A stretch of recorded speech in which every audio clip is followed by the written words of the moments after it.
नमस्कार साथियों, हिंदी साहित्य ऑनलाइन चैनल पर मैं प्रभु दयाल आपका हार्दिक स्वागत करता हूं। आशा करता हूं कि आप स्वस्थ होंगे। आज हम लेकर आए हैं इतिहास लेखक और उनके ग्रंथों का विस्तार से विवरण।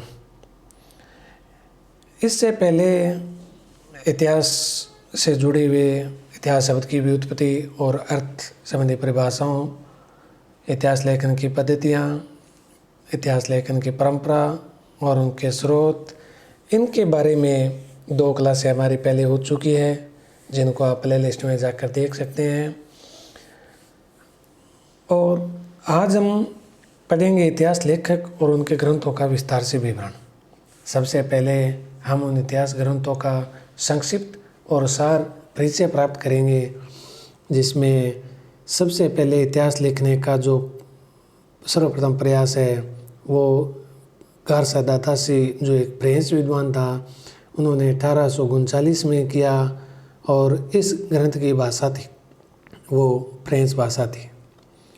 उसके बाद इतिहास लिखने का जो दूसरा प्रयास है वो किसी भारतीय विद्वान का कहें तो वो प्रथम प्रयास था ठाकुर शिव सिंह सेंगर के द्वारा 1883 ईस्वी में उनके द्वारा ये इतिहास ग्रंथ लिखा गया। अगर सच्चे अर्थों में हम हिंदी साहित्य इतिहास का सर्वप्रथम अग्र इतिहास कहें तो वो जॉर्ज इब्राहिम ग्रीस ने लिखा 1888 ईस्वी में। परंपरागत रूप से अगर हिंदी साहित्य इतिहास लेखन का जो सर्वप्रथम प्रयास किया वो मिस्र बंधुओं ने किया 1913 ईस्वी में। उसके बाद सच्चे अर्थों में जो आज भी मान्य है हिंदी साहित्य का इतिहास जो परंपरागत रूप में भी लिखने का प्रयास किया वो आचार्य रामचंद्र शुक्ल जी ने किया और ये 1929 ईस्वी में किया गया। अब हम जो हिंदी साहित्य के इतिहासकार हुए और उनके द्वारा लिखे इतिहास ग्रंथ है उनका विस्तृत विवरण प्राप्त करेंगे। सबसे पहले बात करते हैं गारसा दातासी की। गारसा दातासी ने उनकी जो रचना है वो है इस्तवार दय ला लिटरेचर हिंदुई ए हिंदुस्तानी, जिसमें इस्तवार का अर्थ होता है हिस्ट्री। अगर हम अंग्रेजी अर्थों का कहें तो लिटरेचर का मतलब है लिटरेचर, हिंदुई का मतलब है हिंदुई और हिंदुस्तानी का मतलब होता है हिंदुस्तानी। अगर इसका हिंदी अर्थ देखा जाए तो हिंदी अर्थ अगर देखा जाए तो हिंदुस्तानी एवं हिंदुई साहित्य का इतिहास बनता है। अब ये एक हिंदुस्तानी है, वो कौन सी भाषा थी? हिंदुस्तानी भाषा वो थी जो मुसलमानों के द्वारा बोली जाती थी। हिंदुस्तानी भाषा वो थी जो मुसलमानों के द्वारा बोली जाती थी, जिसमें उर्दू शब्दों की अधिकता होती थी। जबकि हिंदुई भाषा वो थी जो हिंदुओं के द्वारा बोले जाने वाली जो हिंदी है उसी को हिंदुई कहा उन्होंने। उसके बाद इस जो ग्रंथ है इस ग्रंथ के 5 भाग और 2 संस्करण थे, जिसका प्रथम भाग जो संस्करण है उसमें 2 भाग थे, जिसमें प्रथम भाग 1839 में और द्वितीय भाग 1847 में प्रकाशित हुआ। उसके बाद उनका आया द्वितीय संस्करण। द्वितीय संस्करण में 3 भाग थे। प्रथम वो द्वितीय भाग का जो प्रकाशन है वो 1817 ईस्वी में और तीसरे भाग का 1871 ईस्वी में हुआ। विशेष रूप से याद रखने वाली बात यह है कि इसका प्रकाशन है 1839 ईस्वी में माना जाता है और इसका दूसरे भाग का प्रकाशन है वो 1847 में माना जाता है। ये बार बार परीक्षाओं में पूछे जाते हैं। उसके बाद इस ग्रंथ को लिखने वाली जो प्रकाशक संस्था थी वो थी the oriental translation committee Ireland, जिसके द्वारा ये प्रकाशित किया गया। इसके बारे में कुछ विशेष तथ्यों की बात करें तो यह ग्रंथ फ्रेंच भाषा में था। इसमें वर्णानुक्रम पद्धति का प्रयोग किया गया था। अब वर्णानुक्रम पद्धति क्या है इसके बारे में हमने पूर्व कक्षा में अच्छी तरह से पढ़ा है। हिंदी साहित्य इतिहास का ये प्रथम ग्रंथ माना जाता है। इन्होंने, क्योंकि वर्णानुक्रम की बात थी, तो सबसे पहले जिस कवि का विवरण दिया वो अंगद था, और अंतिम जो कवि है जिसका विवरण दिया गया वो हेमंत पंत था। इन्होंने प्रथम कवि के बारे में विचार नहीं किया, लेकिन क्योंकि वर्णानुक्रम का ध्यान रखा गया तो वर्ण के हिसाब से इन्होंने इनको अपने ग्रंथ में स्थान दिया। उसके बाद इसका जो उर्दू अनुवाद है, क्योंकि उन्होंने फ्रेंच भाषा में लिखा था, इसका उर्दू अनुवाद है वो 1848 में किया गया, और जो नाम रखा उसका तबकात-ए-शूरा अथवा तज़किरा-ए-शूरा हिंदी के नाम से किया गया। और इसका जो उर्दू अनुवाद करने वाले दिल्ली के मौलवी थे करीमुद्दीन, और इन्होंने YF हेलन जो दिल्ली कॉलेज था उसके सहयोग से ये अनुवाद किया गया था। इसमें उन्होंने 1004 कवियों को स्थान दिया, जिसमें 7 हिंदी के कवि थे। उसके बाद इसका हिंदी अनुवाद है वो 1953 में किया गया। 1953 में किए गए हिंदी अनुवाद में लक्ष्मण सागर वार्ष्णेय ने जिस नाम से किया वो था हिंदुई साहित्य का इतिहास, और इसमें 358 कवियों को स्थान दिया गया, जिसमें 200 हिंदी कवि थे। और जो गारसा दातासी के इतिहास में जितने कवियों को स्थान दिया गया उनकी संख्या थी 738, जिसमें हिंदी के 72 कवि थे। आचार्य रामचंद्र शुक्ल ने इस ग्रंथ को व्रत संग्रह कहकर पुकारा है। इसके बाद हम बात करते हैं ठाकुर शिव सिंह सेंगर के, जो प्रथम भारतीय थे इतिहास लेखन वाले। इनकी रचना का नाम है शिव सिंह सरोज। इनका प्रकाशक वर्ष रहा 1883 ईस्वी में, और इस समय ये द्वितीय संस्करण के रूप में प्रकाशित हुआ और पुनः संशोधन। इसका जो पहला संस्करण है वो 1878 में प्रकाशित हुआ, लेकिन उसमें कमियां और त्रुटियां रह जाने के कारण इसका संशोधन करके पुनः इसका जब प्रकाशन हुआ वो 1883 में हुआ। इसकी जो प्रकाशक संस्था है वो नवल किशोर प्रेस लखनऊ मानी जाती है, जिसके द्वारा इसका प्रकाशन हुआ। इन्होंने शिव सिंह सरोज में 1003 कवियों का जीवन चरित्र का वर्णन किया, और हिंदी भाषा में रचित ये सर्वप्रथम इतिहास ग्रंथ है। इसमें वर्णानुक्रम पद्धति का पालन किया गया। इसमें काल विभाजन का कोई प्रयास नहीं किया गया, ये इसकी कमी मानी जाती है। और इन्होंने हिंदी के पहले कवि पे ध्यान दिया, और जो पहला कवि माना वो था पुष्प या पुंड या पुष्पदंत कवि। आदिकाल की जो प्रारंभिक सीमा है वो विक्रम संवत 770 उन्होंने मानी है। उसके बाद हम बात करेंगे जॉर्ज इब्राहिम ग्रियर्सन की।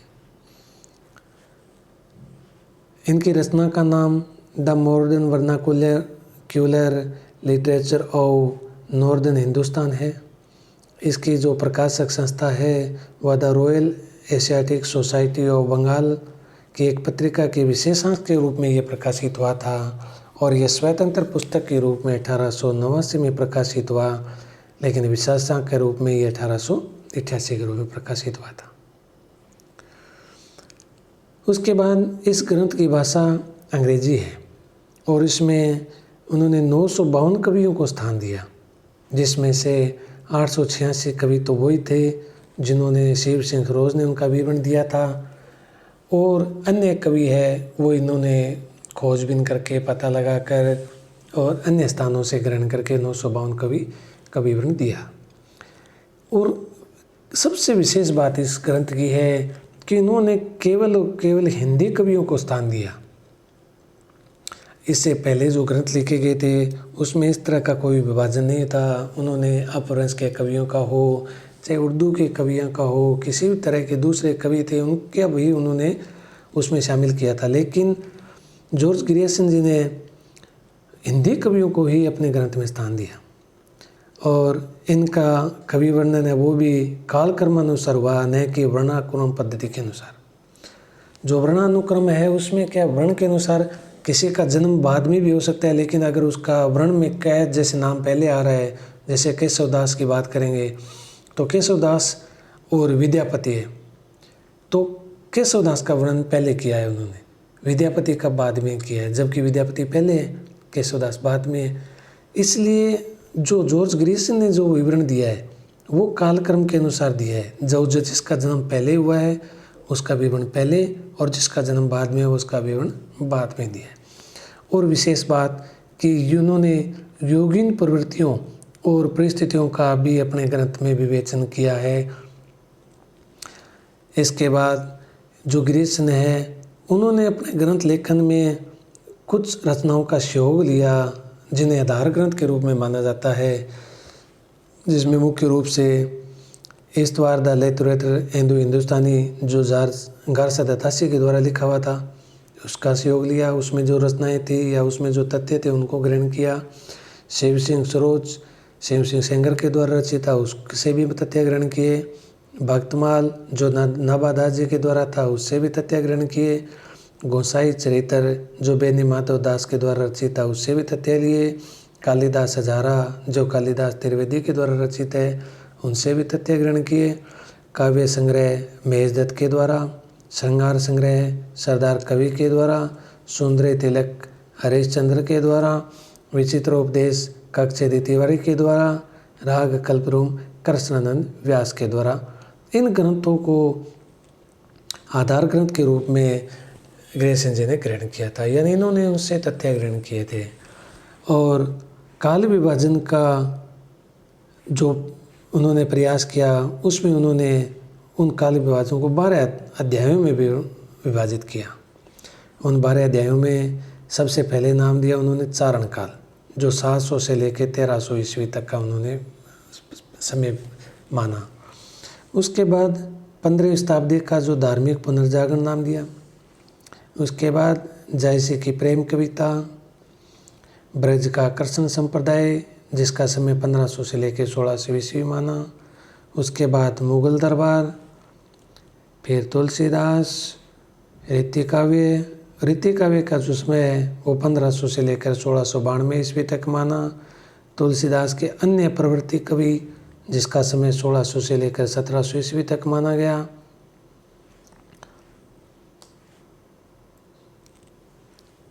उसके बाद महारानी विक्टोरिया के शासन में हिंदुस्तान, कंपनी के शासन में हिंदुस्तान, 18वीं शताब्दी और 12वां विविध के नाम से उन्होंने जो अध्याय नाम दिया और इस सब तरह से उन्होंने विवरण लिखा। इसके बारे में अगर विशेष तथ्यों की बात करें तो काल विभाजन नहीं माना, उन्होंने शीर्षक मात्र दिए। हम इनको काल विभाजन नहीं इसलिए नहीं मान सकते क्योंकि इनका कोई विस्तृत या विस्तार से इस तरह से विवरण नहीं है कि इनको काल विभाजन माना जाए, इनको केवल शीर्षक मात्र माना गया। 14वीं शताब्दी के बारे में भी उन्होंने कुछ नहीं कहा। ग्रिसन ने हिंदी को अंग्रेजों द्वारा आविष्कृत भाषा कहा है। ये थोड़ा सा विशेष तथ्य है जो विशेष रूप से याद रखने योग्य है कि हिंदी भाषा को उन्होंने कहा है कि अंग्रेजों के द्वारा बनाई हुई भाषा है। रामचंद्र शुक्ल जी के द्वारा इस जॉर्ज ग्रिसन के ग्रंथ को बड़ा व्रत संग्रह कहा गया। अन्य रचनाएं जो जॉर्ज ग्रिसन जी के द्वारा मिलती है उसमें लैंग्विस्ट सर्वे ऑफ इंडिया, भारतीय भाषाओं का सर्वे या भारतीय भाषाओं की खोज जो 1902 से लेकर 1909 तक कार्य उन्होंने किया। तुलसी का वैज्ञानिक अध्ययन 1896 से लेकर 1921 तक किया। तुलसी पर उन्होंने 12 निबंधों की रचना की थी और उसका वाचन प्राच्य विदा विशारद सभा वियना में किया गया था। अगर विशेष बात कही जाए तो भक्ति काल जो कि 16वीं और 17वीं शताब्दी का जो समय था उसको स्वर्ण काल कहने का सबसे पहला काम जॉर्ज ग्रिसन ने किया और जिसको स्वर्ण काल आज भी स्वीकार किया जाता है हिंदी साहित्य में। स्वर्ण युग श्याम सुंदर दास के द्वारा कहा गया। इस बात का थोड़ा विशेष ध्यान रखें कि स्वर्ण काल है वो तो जॉर्ज ग्रिसन ने कहा है, लेकिन भक्ति काल को स्वर्ण युग श्याम सुंदर दास ने कहा है। उसके बाद हिंदी अनुवाद उन्होंने जो किया इसके ग्रंथ का वो हिंदी साहित्य का प्रथम इतिहास नाम से 1957 में किशोरी लाल गुप्त ने किया था। उन्होंने 1800 जॉर्ज ग्रिशन जी ने 1889 में 126 प्रतियां लेकर रामचरितमानस की उनका संग्रह किया और रामचरितमानस का प्रकाशन उन्होंने खड्गविलास प्रेस से करवाया था। उसके बाद हम बात करेंगे मिश्र बंधुओं की। मिश्र बंधुओं ने, जिसमें 3 भाई थे, इन्होंने भी इतिहास लेखन में अपना विशेष योगदान दिया। तीनों भाइयों में नाम में थोड़ा सा कन्फ्यूजन रहता है। कई बार सीधा परीक्षा में इसलिए पूछ लिया जाता है मिश्र बंधुओं में कौन शामिल नहीं है। तो याद रखने के लिए पंडित गणेश शंकर बिहारी मिश्र, श्याम बिहारी मिश्र और सुखदेव बिहारी मिश्र, ये तीनों भाई थे जो मिश्र बंधुओं में गिने जाते थे। उसके बाद इनकी रचना है मिश्र बंधु विनोद, जो 4 भागों में थी। इसके पहले, दूसरे और तीसरे भाग का प्रकाशन 1913 में किया गया और चौथे भाग का जो प्रकाशन 1934 में हुआ। मिश्र बंधुओं ने अपने ग्रंथ में लगभग 5000 कवियों को, अगर उनकी वास्तविक संख्या मानी जाए तो 4591 थी, अपने ग्रंथ में स्थान दिया। इन्होंने अज्ञात कवियों की जानकारियाँ भी अपने ग्रंथ में शामिल की। उनका जीवन चरित्र और उनके साहित्य के विविध अंगों का परिचय भी इस ग्रंथ में दिया गया है। इन्होंने तुलनात्मक पद्धति का प्रयोग किया। विविध जो श्रेणियां हैं वो कवि और लेखकों की दी, जिसमें उत्तम, मध्यम और सामान्य उनको कवियों को माना गया। इतिवृत्तात्मक लेखन भी सर्वप्रथम मिश्र बंधु विनोद में ही मिलता है। इतिवृत्तात्मक का मतलब हो गया कि उनका जीवन वृत्त भी है। जो भी लेखक है उनके जीवन किस तरह से था, किस तरह के क्षेत्र में या किस जगह वो रहते थे, कैसे उनके पारिवारिक स्थिति थी, उसके बारे में विवरण सर्वप्रथम हमें मिश्र बंधु विनोद में मिलता है। प्रत्येक कवि को सुनिश्चित संख्या प्रदान की गई उन्होंने, जिससे बाद में जो भी मिलने वाले कवि थे उसका भी उन्होंने उच्च स्थान पर समावेश कर दिया था। उसके बाद हम बात करेंगे जो इस ग्रंथ के आधार ग्रंथ कौन से थे जिनका विवरण उन्होंने लिया था।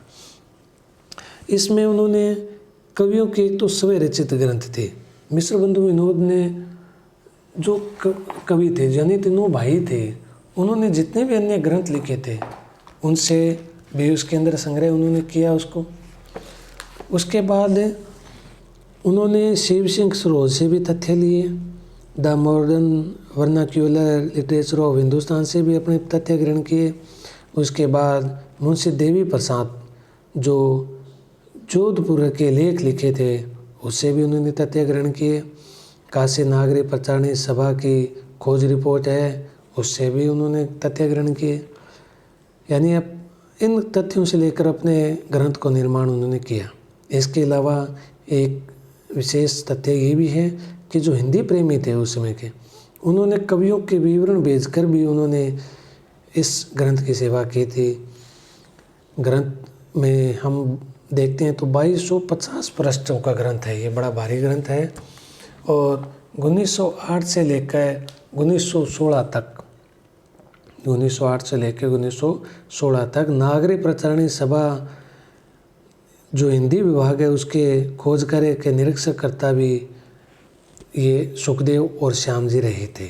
तो इन्होंने भी जब खोज कार्य किया है तो उनको भी नए कवि मिले और उन्होंने उसको भी शामिल किया।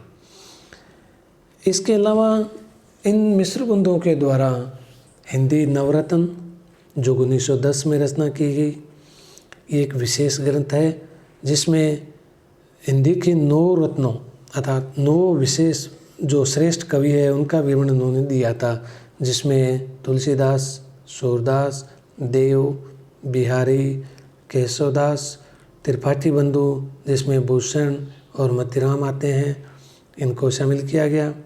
कबीर, चंद और हरिश्चंद्र को शामिल किया गया। इस हिंदी नवरत्न ग्रंथ में उन्होंने इनका विवरण दिया गया। उसके बाद शुक्ल जी ने मिश्र बंधुओं को तो परिश्रम संकलनकर्ता कहा है कि बड़े परिश्रमी हैं जो इन्होंने इतना संकलन किया है। और जो मिश्र बंधु ग्रंथ है विनोद, मिश्र बंधु विनोद है, उसको उन्होंने बड़ा भारी कवि वर्ग संग्रह का और प्रकांड कवि वर्ग संग्रह भी नाम दिया था इन्होंने। तो कई बार परीक्षाओं में पूछ लेते हैं कि मिश्र बंधु विनोद को रामचंद्र शुक्ल जी ने क्या नाम दिया, तो बड़ा भारी कवि वर्ग संग्रह और प्रकांड कवि वर्ग संग्रह नाम दिया था इन्होंने मिश्र बंधुओं ने जो अपना काल विभाजन किया वो 8 कालखंडों में किया, जिसमें उन्होंने सबसे पहले प्रारंभिक नाम दिया, आरंभिक काल दिया, यानी आदि काल को आरंभिक काल नाम देने वाले मिश्र बंधु थे। तो आरंभिक काल और आरंभिक काल का उन्होंने समय माना 700 लेकर 1444 विक्रम संवत तक। आरंभिक काल को उन्होंने पुनः 2 भागों में विभाजित कर दिया, जिसमें पूर्व आरंभिक और उत्तर आरंभिक। पूर्व आरंभिक का समय उन्होंने 700 से लेकर 1343 विक्रम संवत तक माना है और उत्तर आरंभिक का समय 1344 विक्रम संवत से 1444 विक्रम संवत तक माना है। उसके बाद माध्यमिक काल को इन्होंने समय 1445 से 1680 विक्रम संवत तक माना है। माध्यमिक काल को भी उन्होंने फिर 2 भागों में विभाजन कर दिया, पूर्व माध्यमिक काल और प्रौढ़ माध्यमिक काल। पूर्व माध्यमिक काल का जो समय 1445 से 1560 विक्रम संवत तक और प्रौढ़ माध्यमिक का काल का जो समय है वो 1561 से 1680 तक माना गया है। उसके बाद अलंकृत काल, जो रीतिकाल के लगभग समय 1681 से 1889 विक्रम संवत तक माना। इसका भी उन्होंने 2 भागों में विभाजन कर दिया, पूर्व अलंकृत और उत्तर अलंकृत। पूर्व अलंकृत है उसका समय उन्होंने 1681 से 1790 माना और उत्तर अलंकृत का समय उन्होंने 1791 से 1889 विक्रम संवत तक माना।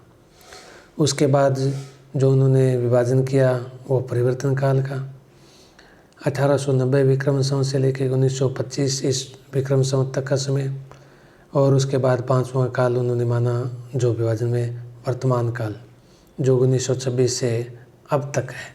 अगर स्पष्ट रूप से देखा जाए तो उनके काल विभाजन है, लेकिन चूँकि 3 कालों के 2-2 काल विभाजन हो जाने के कारण इनके 8 काल विभाजन माने जाते हैं।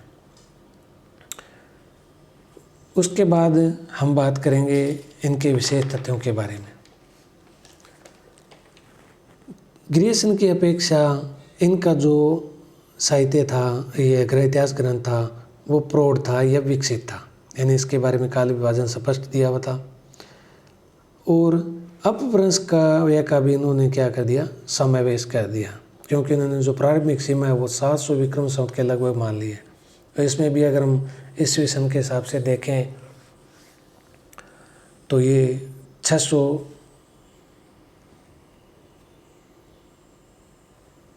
माफ़ कीजिएगा, इसमें 57 साल कम करेंगे तो हमें ईस्वी सन मिल जाएगा। तो ये 700 विक्रम संवत देख रहे हैं, उससे भी पहले का समय उन्होंने समावेश कर लिया, जो कि अपभ्रंश का समय माना जाता है। नामकरण की पद्धति इनकी समान नहीं है, ये इनकी कमी मानी जाती है।